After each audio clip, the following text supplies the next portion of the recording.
tous, mes amis, comment allez-vous? Comment allez-vous? Pour ce soir, on va se retrouver pour une vidéo lecture, d'accord? Je vous avais dit qu'il allait y avoir une vidéo lecture par semaine, et voici la première. J'ai choisi une série de livres que mon frère m'a conseillé, que mon frère m'a prêté. Et donc,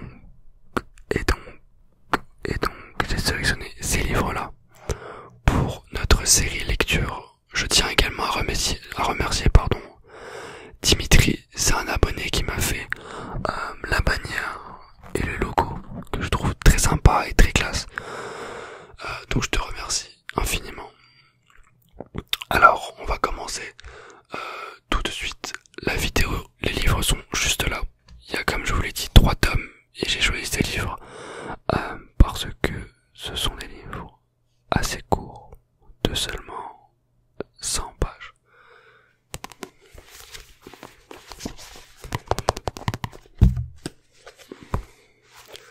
Seulement 100 pages, donc c'est super bien, c'est super cool, c'est assez court.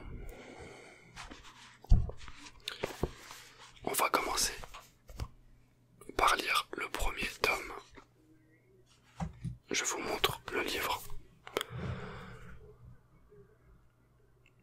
Je sais pas si vous connaissez Aki Shimazaki Tsubaki, le poids des secrets. On va lire ça ensemble. J'espère que ça vous plaira. J'espère que ça vous permettra de vous relaxer profondément.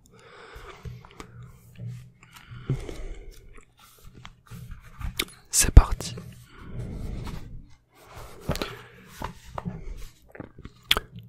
Il pleut depuis la mort de ma mère.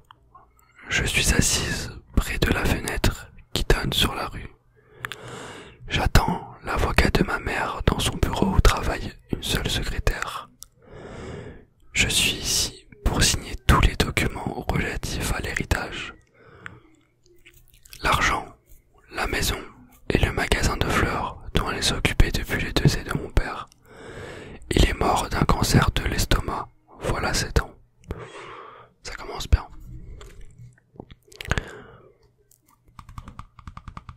Je suis la seule enfant de la famille et la seule héritière déclarée. Ma mère tenait à la maison. C'est une vieille maison entourée d'une haie d'arbustes, derrière un jardin avec un petit bassin rond et un potager. Au coin, quelques arbres.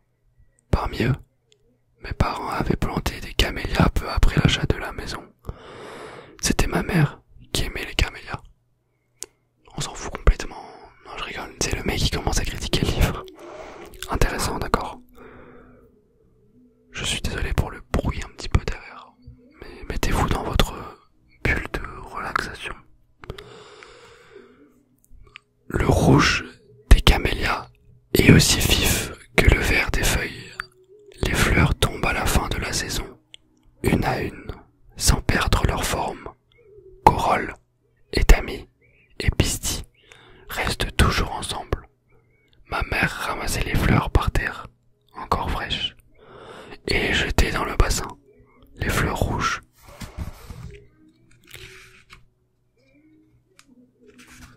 Les fleurs rouges au cœur jaune flottaient sur l'eau pendant quelques jours. Un matin, elle dit à mon fils, « J'aimerais mourir comme Tsubaki. » Tsubaki, c'est le nom du camélia en japonais. Maintenant, comme elle le voulait, ses cendres sont répandues sur la terre autour des camélias, alors que sa pierre tombale est à côté du sel. Alors que sa pierre tombale est à côté de celle de mon père au cimetière. Bien qu'elle ne fût que dans la soixantaine, elle disait avoir vécu assez longtemps de ce monde. Elle a fait une grave maladie pulmonaire. C'était une survivante de la bombe atomique tombée sur la ville de Nagasaki 3 jours après Hiroshima. Cette deuxième bombe fit 80 000 victimes en un instant et amena la capitulation du Japon. Son propre père, mon grand-père, y fut aussi tué. Né au Japon, mon père partit après la guerre pour venir dans ce pays où son oncle lui avait offert du travail dans sa petite campagne. C'était un atelier de vêtements de coton, inspiré de la forme du kimono, droit et simple. Avant de partir, mon père voulait se marier. Un couple de sa famille organisa Miyai avec ma mère. Il s'agit d'une rencontre arrangée en vue d'un mariage. Ma mère était enfant unique. Sa mère était morte aussi d'une leucémie 5 ans après la bombe atomique. Restée seule, ma mère décida d'accepter le mariage avec mon père. Elle travailla sans relâche avec lui pour développer la compagnie. Ensuite, à leur retraite, elle consacra beaucoup de temps au magasin de fleurs qu'ils ouvrirent ensemble. Elle assista mon père jusqu'au dernier moment. Lors des funérailles, on m'a dit qu'il avait dû être heureux avec une femme aussi dévouée que l'avait été ma mère. C'est seulement après la mort de mon père qu'elle mena une vie plus tranquille et effacée. En compagnie d'une femme de ménage étrangère, Madame S.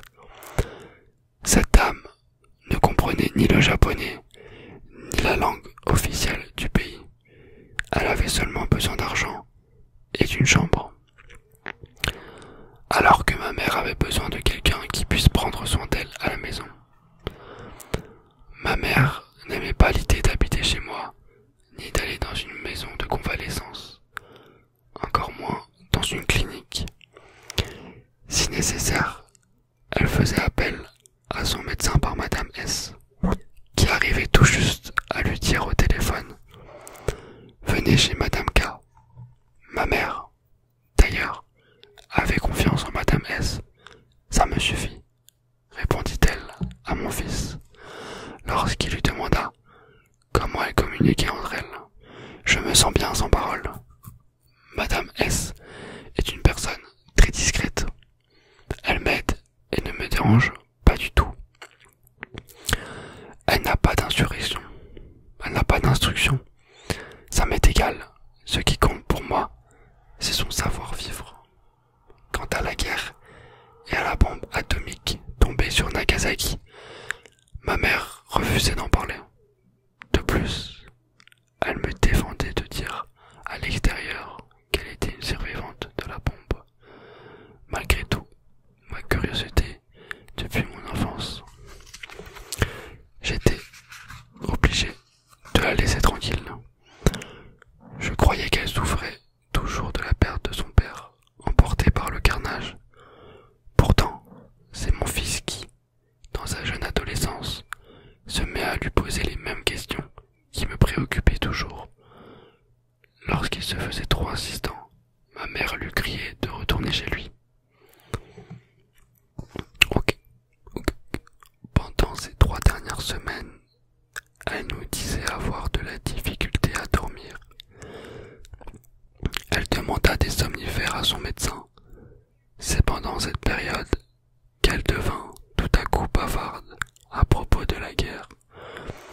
Mon fils et moi lui rendions visite presque chaque jour, même la veille de sa mort. Ma mère en parlait encore avec lui. Elle était assise au salon dans un fauteuil, en face de la cuisine, où je lisais un livre. Je pouvais les voir et les entendre tous deux. Mon fils lui demanda « Grand-mère, grand-mère, pourquoi les Américains ont-ils envoyé 2 bombes atomiques sur le Japon ?» Parce qu'ils n'en avaient que 2 à ce moment-là, dit-elle franchement. Je regardais ma mère et il me semblait qu'elle blaguait, mais son visage était sérieux. Étonné, mon fils dit « Vous voulez dire que s'ils en avaient eu 3, ils ils auraient largué la troisième sur une autre ville du Japon. Oui, je crois que cela aurait été possible. Mon fils fit une pause et dit: mais les Américains avaient déjà détruit la plupart des villes avant de lâcher les bombes atomiques, n'est-ce pas? Oui, c'est pendant les mois de mars, avril et mai que presque 100 villes avaient été mises en ruine par des B-29. Donc, pour eux, il était évident que le Japon n'était pas en mesure de continuer le combat. Oui, d'ailleurs, les dirigeants américains savaient qu'en juin, le Japon tentait, par l'entremise de la Russie, d'engager des négociations de paix avec les Américains. Le Japon craignait aussi d'être envahi par les Russes. Alors, pourquoi ont-ils quand même lâché ces deux bombes, grand-mère?